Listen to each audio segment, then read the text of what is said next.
Hi, Mike Kennedy with you. How do we avoid getting cut when we're working with knives? First, they say a dull blade is more dangerous than a sharp blade, and that's because it will tend to catch and you're applying more force. So if it slips, it can hit something and cut you very easily. Where sharp knife, you tend to have better control. But we're going to talk about cut gloves. These are gloves, excuse me, with specially woven fabric that will be cut resistant, not cut proof, cut resistance. They warn you on the package of these, please don't try to cut yourself with these. So they're primarily going to be working with a glancing blow. They're not made to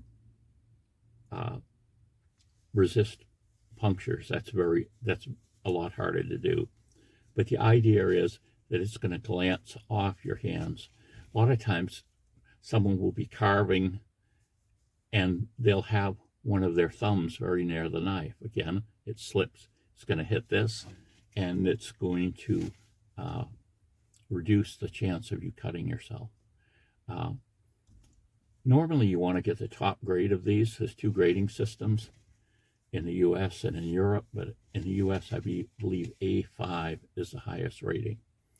Now, you can get these for different purposes. Some of them will be dipped in, they'll have like a say a rubberized type inside here. Some are made so that you can grip things better. And all of these things, as you start losing a certain amount of manual dexterity, but it's very worth it because of the things that you are doing. These are the type of gloves that a butcher would wear, or someone that just works around a lot of sharp equipment. What did they mention? I did a little research on this, but changing blades in certain machines and things like that, that's what a lot of people use these for. And they're fairly inexpensive as far as the protection goes. And these are washable. I would suggest if you're going to use them with food, like a lot of people do, you keep them separate from a pair that you might have in a kit where you're primarily doing some woodworking, like bushcraft type things. But they can be washed. And of course, if you were out in a situation where you still had to cut food, you would do it with these, and then when you get back, you would probably wash them. But they can go from anywhere to $3 to up to $20. And some gloves they actually sell only one of, with the idea that normally people are going to be cutting towards the direction of their other hand. So this hand would have a glove and this hand wouldn't. And that would give you extra dexterity for what you're doing. But then I guess it all depends on, is this knife going to be able to come in contact with your hand holding the knife? And so I guess that would have to be a decision that you make. I would think that these gloves are probably mandated by employers with people in certain types of jobs. They have them for people that work with glass. You're picking up glass, it can shatter, it can be very sharp. And again, something like this is going to help. And like I said, there's different grades, but a pair like these, I think these were only $3 or $5. Obviously, you could have them in your kit. They weigh practically nothing. You could use them as regular gloves if you had to. And it just seems to me like a really good thing to do, to have as something that's going to increase your enjoyment of doing bushcraft, or even, like I say, in a survival situation. It's not going to be that good if you cut yourself using a knife when you're doing something like that. You don't want to be bleeding. Now,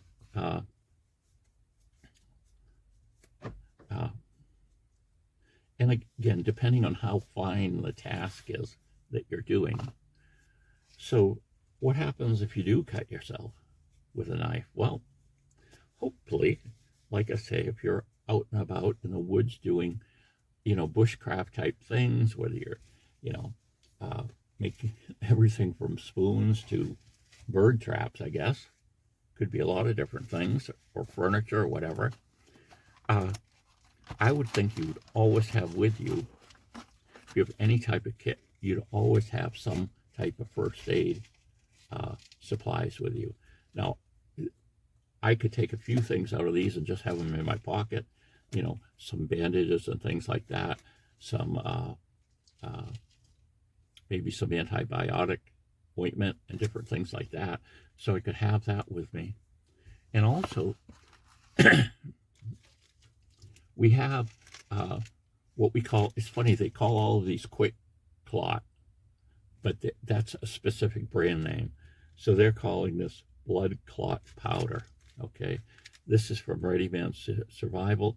This is actually a powdered mineral out of the zeolite family, and it can be made artificially.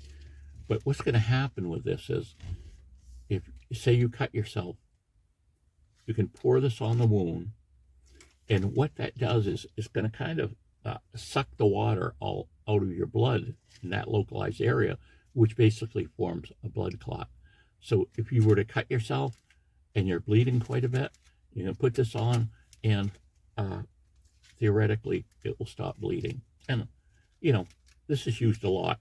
Maybe not this particular ingredient, but this type of thing is used for the military too, as well.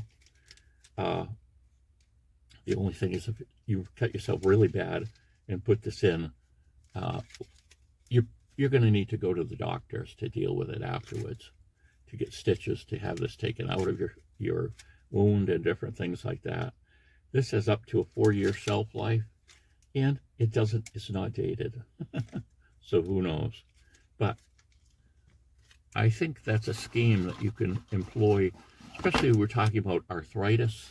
Arthritis in the Leatherman, that's now a very popular video I did.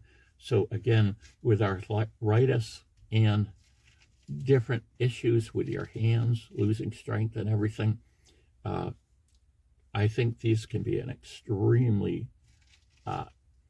good investment for, costing, like I say, around $5 for a pair of them. I mean, there's really no excuse not to have something like that, especially if you're starting out with knives, or like I say, you have some issue with your hands. And of course, you're going to have, hopefully you're going to have some type of first aid supplies with you. Certainly have them in the house if you're working in the kitchen and everything. And then have an option of having some type of blood clotting powder that you can just take and pour on the wound, and it will stop bleeding, allowing you to get the medical help that you may need.